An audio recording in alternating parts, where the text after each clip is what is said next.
दोस्तों, आज की सबसे पहली और बड़ी खबर, कोरोना की आहट से झारखंड अलर्ट, करना होगा इन गाइडलाइंस का पालन। विदेशों में एक बार फिर बढ़ते कोरोना संक्रमण के मामले को देखते हुए देश समेत झारखंड भी अलर्ट है। एक बार फिर लॉकडाउन की स्थिति उत्पन्न न हो, इसके लिए लोगों को सतर्क रहने की ज़रूरत है। साथ ही कोविड-19 गाइडलाइन का पालन करना अब जरूरी हो गया है। झारखंड सरकार के स्वास्थ्य विभाग ने टेस्ट, ट्रैक, ट्रीट टीकाकरण की रणनीति का पालन करने का निर्देश दिया है। भारी विरोध के बीच झारखंड नगरपालिका विधेयक सदन से पारित। झारखंड विधानसभा में गुरुवार को भारी विरोध के बीच झारखंड नगरपालिका संशोधन विधेयक 2022 पारित हो गया। स्थानीय निकाय चुनाव के लिए पहले आरक्षित सीटों पर रोटेशन की व्यवस्था थी, यानी जो सीट पहले शेड्यूल कास्ट के लिए आरक्षित थे वे शेड्यूल ट्राइब या अन्य रिजर्व कैटेगरी के लिए किए जा सकते थे। राज्य सरकार ने इस नियम में संशोधन के लिए गुरुवार को विधानसभा में बिल लाया। मुख्यमंत्री हेमंत सोरेन ने कहा, झारखंड सरकार के संज्ञान में है कोरोना संक्रमण का मामला। देश समेत झारखंड में कोरोना की दस्तक से सभी अलर्ट हैं। राज्य सरकार भी अलर्ट मोड में है। सीएम हेमंत सोरेन ने कहा कि कोरोना संक्रमण का मामला हमारे संज्ञान में है। उन्होंने कहा कि परिस्थिति को देखकर बहुत जल्द सभी को इससे अवगत कराएंगे। कहा कि पहले की तरह इस बार भी संक्रमण की रोकथाम को लेकर अभी से हम अलर्ट हैं। हालांकि उन्होंने राज्यवासियों से एहतियात बरतने की अपील की है। ट्रांसपोर्ट विभाग में 10 वर्ष से अधिक काम करने वाले कर्मी होंगे नियमित। झारखंड उच्च न्यायालय में ट्रांसपोर्ट विभाग को लेकर गुरुवार को एक अहम आदेश पारित की गई है। हाईकोर्ट ने ट्रांसपोर्ट विभाग एवं अन्य विभागों में 10 वर्ष से अधिक काम करने वाले कर्मियों को नियमित करने का आदेश पारित किया है। कोर्ट ने प्रार्थी की याचिका को स्वीकार कर लिया। बता दें कि ट्रांसपोर्ट विभाग एवं अन्य विभाग में संविदा पर 10 साल से अधिक काम करने वाले कर्मियों ने अपनी सेवा नियमित करने के राज्य सरकार से गुहार लगाई थी, लेकिन सरकार ने उनके आग्रह को नामंजूर कर दिया था, जिसके बाद उन्होंने उच्च न्यायालय का दरवाजा खटखटाया था। झारखंड में कोर्ट फीस में 10% तक की बढ़ोतरी। झारखंड में केस लड़ना महंगा हो जाएगा। कोर्ट फीस में 10% तक वृद्धि की गई है। इससे जुड़े झारखंड कोर्ट फीस संशोधन विधेयक विधानसभा से गुरुवार को पास हो गया। झारखंड आकस्मिक निधि संशोधन विधेयक 2022 भी पास हो गया। झारखंड उच्च न्यायालय में अब वकालतनामा फीस 5 रुपये से बढ़ाकर 50 रुपये कर दिया गया है। वहीं निचली अदालत में वकालतनामा फीस 5 से बढ़ाकर 30 रुपये कर दिया गया है। निचली अदालत में शपथ पत्र फीस 20 रुपये से बढ़ाकर 30 रुपये तक कर दिया गया है। 2014 से पहले बना आधार कार्ड अपडेट कराना हुआ जरूरी। अगर आपने 2014 से पहले आधार कार्ड बनवाया है और इसके बाद इसे अपडेट नहीं कराया है तो आप इसे जरूर अपडेट करा लें, वरना आपका आधार कार्ड सस्पेंड हो सकता है। इसके लिए आपको आधार केंद्र पर जाना होगा। आधार सेवा केंद्र में आपको पहचान का प्रमाण और पते का प्रमाण पत्र देना होगा। इसके लिए जरूरी कागजात निर्धारित किए गए हैं। झारखंड में साइबर क्राइम से निपटने के लिए 41 पुलिस कर्मियों को एडवांस ट्रेनिंग। झारखंड में अपराध के डिजिटल एविडेंस के साथ साथ साइबर अपराध पर नकेल कसने को लेकर अपने 41 डिजिटल जांबाजों की टीम झारखंड पुलिस तैयार कर रही है, जिसे न सिर्फ अपराधी बल्कि साइबर क्रिमिनल भी पनाह मांगते नजर आएंगे।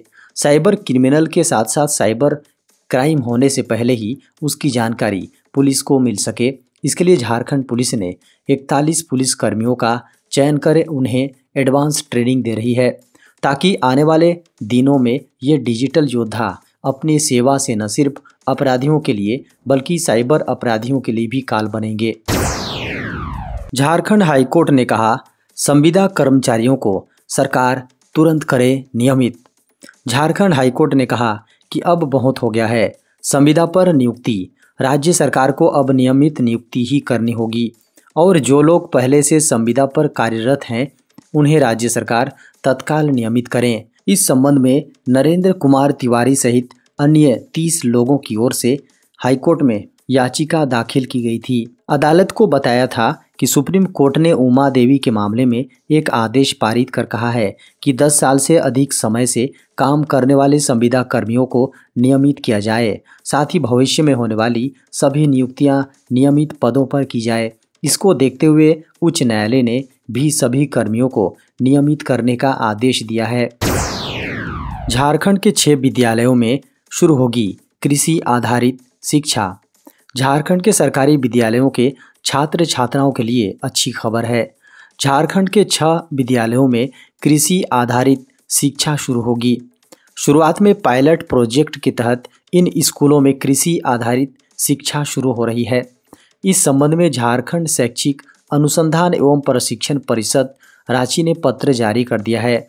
खबरों को माने तो JCERT रांची की ओर से व्यावसायिक शिक्षा कार्यक्रम के तहत विद्यालयों में कृषि आधारित पाठ्यक्रम का संचालन रामकृष्ण मिशन सोसाइटी की ओर से किया जाएगा। सोसाइटी ने 6 स्कूलों का चयन किया है। खबरों को माने तो JCERT की ओर से उठाए गए इस कदम से छात्र छात्राओं को कई फायदे होंगे। प्राथमिक व माध्यमिक विद्यालय स्तर पर कृषि आधारित शिक्षा की पढ़ाई होने पर शुरुआत से ही कृषि पर रुझान होगा। साथ ही आने वाले समय में एग्रीकल्चर क्षेत्र में रोजगार के नए मौके मिलेंगे। व्हाट्सएप ने भारतीयों को चौंकाया, 37 लाख खाते अचानक बंद। व्हाट्सएप कंपनी ने जानकारी देते हुए बताया है कि अचानक से 37 लाख अकाउंट बंद कर दिए गए हैं। दिलचस्प बात यह है कि उन्होंने नवंबर महीने में अकाउंट बंद कर दिया है। सूचना प्रौद्योगिकी नियमों के 4 के आधार पर व्हाट्सएप को बंद कर दिया गया है। दिलचस्प बात यह है कि नवंबर महीने में 1 से 30 नवंबर तक 37 लाख खाते बंद किए जा चुके हैं। साथ ही अक्टूबर के महीने में कंपनी ने 35 लाख खाते बंद कर दिए। व्हाट्सएप के प्रवक्ता ने कंपनी की स्थिति स्पष्ट की है। End to end encrypted messaging सेवाओं के दुरुपयोग को रोकने के लिए उन्होंने यह बड़ा कदम उठाया है। साथ ही कहा है कि कुछ खाता धारकों को सुरक्षित रखने और बेहतर सुविधाएं मुहैया कराने के लिए कुछ और कदम उठाएंगे। देश के स्कूलों में लगेगा कैंसर का टीका। केंद्र सरकार विद्यालयों के माध्यम से 9 से 14 साल तक की आयु की लड़कियों के लिए सर्वाइकल कैंसर के टीके उपलब्ध कराएगी। मीडिया की खबरों को माने तो केंद्र ने राज्य और केंद्र शासित प्रदेशों को इस बारे में सूचित कर दिया है। हर एक जिले में 5वीं से 10वीं कक्षा में नामांकित लड़कियों की संख्या का मिलान शुरू करने के लिए कहा गया है। सर्वाइकल कैंसर को रोकने के लिए स्वदेशी रूप से विकसित HPV वैक्सीन अगले साल अप्रैल मई तक उपलब्ध हो सकेगी। भारत में 15 से 44 वर्ष की महिलाओं में दूसरा सबसे अधिक होने वाला कैंसर है। National centre for biotechnology information NCBI की रिपोर्ट के अनुसार भारत में हर 53 में से एक महिला को सर्वाइकल कैंसर होता है। केंद्र सरकार ने टीकाकरण के लिए विद्यालयों में HPV टीकाकरण केंद्र बनाने का फैसला लिया है। स्कूलों में माता पिता और शिक्षक के साथ बैठकों के माध्यम से अभिभावकों के बीच जागरूकता पैदा करने का लक्ष्य रखा गया है। इस दिन आ सकती है PM किसान की 2000 की 13वीं किस्त। देश में करोड़ों किसान प्रधानमंत्री किसान सम्मान निधि योजना की 13वीं किस्त का इंतजार कर रहे हैं। उनके लिए अच्छी खबर आ रही है, जल्द ही उनका यह इंतजार खत्म हो सकता है। दरअसल सरकार नए वर्ष पर प्रधानमंत्री किसान सम्मान निधि योजना को योजना की 13वीं किस्त को जारी कर सकती है। खबरों को माने तो PM किसान सम्मान निधि की 13वीं किस्त दिसंबर के आखिरी महीने या फिर जनवरी में किसी भी दिन जारी हो सकती है। खबर है कि अगली किस्त 15 जनवरी से पहले जारी किए जा सकते हैं। बता दें कि PM किसान योजना के तहत मोदी सरकार किसानों को सालाना 6,000 रुपये 3 समान किस्तों में देती है। हालांकि सरकार की ओर से इस पर अभी कोई आधिकारिक ऐलान नहीं किया गया है। झारखंड सरकार ST/SC छात्र छात्राओं को UPSC की तैयारी के लिए देगी 1 लाख रुपए की मदद। ST/SC छात्र छात्राओं को UPSC की तैयारी के लिए आर्थिक मदद की जाएगी। सहायता उन्हें मिलेगी जिन्होंने PT पास कर ली है। झारखंड सरकार द्वारा उन्हें एक मुश्त 1 लाख रुपए दिए जाएंगे। इस योजना से झारखंड से इंटर और स्नातक परीक्षा उत्तीर्ण करने वाले राज्य के अनुसूचित जनजाति, अनुसूचित जाति वर्ग के निवासी अभ्यर्थी पात्र होंगे। उनकी पारिवारिक आय 2.5 लाख से अधिक नहीं होनी चाहिए। कोई भी अभ्यर्थी इस योजना का लाभ एक बार ही लेने के लिए पात्र होंगे। देश में कोरोना वायरस संक्रमण के मिले 185 नए मामले। भारत में एक दिन में कोरोना वायरस संक्रमण के 185 नए मामले सामने आने के बाद देश में अभी तक संक्रमित हुए लोगों की संख्या बढ़कर 4,46,76,515 तक पहुंच गई है, जबकि उपचाराधीन मरीजों की संख्या घटकर 3,402 रह गई हैं।